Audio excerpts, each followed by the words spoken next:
अस्सलामुअलैकुम दोस्तों, आज हम आपको करबला के दर्दनाक मंजर के बारे में बताएंगे। दोस्तों, हजरत अमीर मुआविया रजी अल्लाह ताला अन्हु की विशाल के बाद आपके बेटे यजीद को खिलाफत मिल जाती है।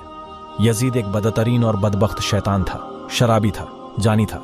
यजीद को जब खिलाफत मिली तो यजीद समझ गया कि मेरी खिलाफत को हजरत इमाम हुसैन रजी अल्लाह ताला अन्हु कभी कबूल नहीं करेंगे।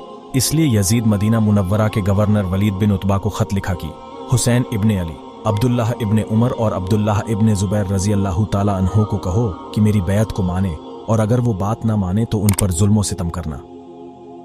हजरत इमाम हुसैन रजी अल्लाह ताला अन्हो ने यजीद की बैत करने से इनकार कर दिया, क्योंकि यजीद आपके नज़दीक मुसलमानों के इमामत और खिलाफत के लायक नहीं था, क्योंकि आप जानते थे कि यजीद फासिक व फाजिर था, जानी था, शराबी था और जालिम था।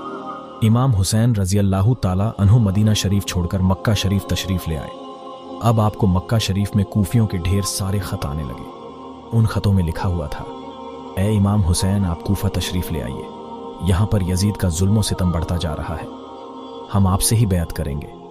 यजीद की बैत हमें हरगिज कबूल नहीं है। हजरत इमाम हुसैन रजी अल्लाह ताला अन्हु ने हालात को समझने के लिए अपने भाई मुस्लिम बिन अकील रजी अल्लाह ताला अन्हु को यह कहकर कूफा भेजा कि जाओ, जाकर वहां के हालात मालूम करो, वहां के हालात कैसे हैं। जब मुस्लिम बिन अकील रजी अल्लाह ताला अन्हु कूफा पहुंचे तो वहां के लोगों ने बड़े ही एहतराम के साथ आपका इस्तकबाल किया। हजरत मुस्लिम बिन अकील रजी अल्लाह ताला अन्हु के हाथों में 18,000 लोगों ने बैत कर ली, और हजरत मुस्लिम बिन अकील रजी अल्लाह ताला अन्हु ने अपने भाई हजरत इमाम हुसैन के नाम एक खत रवाना कर दिया, जिसमें आपने लिखा, यहाँ के हालात बिल्कुल सही है और 18,000 लोगों ने बैत भी कर ली है, लिहाजा आप कूफा जल्द से जल्द तशरीफ ले आए।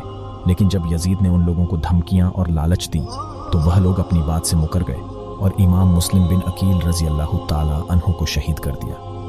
कूफा के हालात इतने बदल चुके थे कि वह लोग जो हजरत मुस्लिम बिन अकील से मोहब्बत का दावा कर रहे थे, अब वही लोग आपकी जान के दुश्मन बन गए। वहीं दूसरी तरफ मक्का में मुस्लिम बिन अकील का भेजा हुआ खत हजरत इमाम हुसैन तक पहुंच चुका था, जिस खत में लिखा हुआ था कि कूफा के हालात बहुत अच्छे हैं, आप जल्द से जल्द तशरीफ ले आए।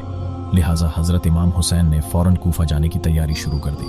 हजरत इमाम हुसैन अपने तमाम अहले खाना के साथ कूफा के लिए रवाना हुए। इमाम हुसैन इब्ने अली को हजरत मुस्लिम बिन अकील की शहादत और कूफा की बेवफाई की खबर उस वक्त मिली जब आप मक्का शरीफ से कूफा की तरफ रवाना हो चुके थे। जब आप कूफा शहर के बिल्कुल करीब पहुंच गए तो आपको यजीदी फौज ने रोकने की कोशिश की। हजरत इमाम हुसैन ने फरमाया कि मैं तुम लोगों के बुलाने पर ही कूफा शहर में आया हूं, अगर तुम लोग चाहते हो कि मैं ना आऊं तो वापस जाने दो, मैं जाने के लिए तैयार हूं। यजीदी फौज ने हजरत इमाम हुसैन को कूफा शहर में दाखिल नहीं होने दिया, लिहाजा हजरत इमाम हुसैन अपने पूरे काफिले के साथ अपना रास्ता बदल लिए। चलते चलते जब आप एक चटियल मैदान में पहुंच गए तो आपने एक शख्स से सवाल किया कि ये कौन सी जगह है। उस शख्स ने कहा, इस जगह को करबला कहा जाता है। आपने फौरन अपने पूरे लश्कर को हुक्म दिया कि यहीं पर खेमा लगा दिया जाए। मोहतरम अजीज भाइयों, इस तरह से हजरत इमाम हुसैन करबला में पहुंचे। उधर यजीदी फौज को जब इस बात का इल्म हुआ कि हजरत इमाम हुसैन ने अपना खेमा करबला के मैदान में लगाया हुआ है, तो यजीदी फौज ने भी फौरन करबला के मैदान में पहुंचना शुरू कर दिया। यजीद की जो फौज करबला पहुंच रही थी, उनकी सिपह सालारी इब्ने साद कर रहा था। हजरत इमाम हुसैन ने इब्ने साद से कहा कि या तो तुम मुझे यजीद के पास ले चलो या फिर मुझे अपने शहर मक्का वापस जाने दो। लेकिन इब्ने साद इन दोनों बातों में से कोई भी बात नहीं मानी और आपको बैत करने पर मजबूर करता रहा। लेकिन हजरत इमाम हुसैन ने उसकी बात से इनकार कर दिया। दिन गुजरते गए और 3 मुहर्रम का दिन आ गया।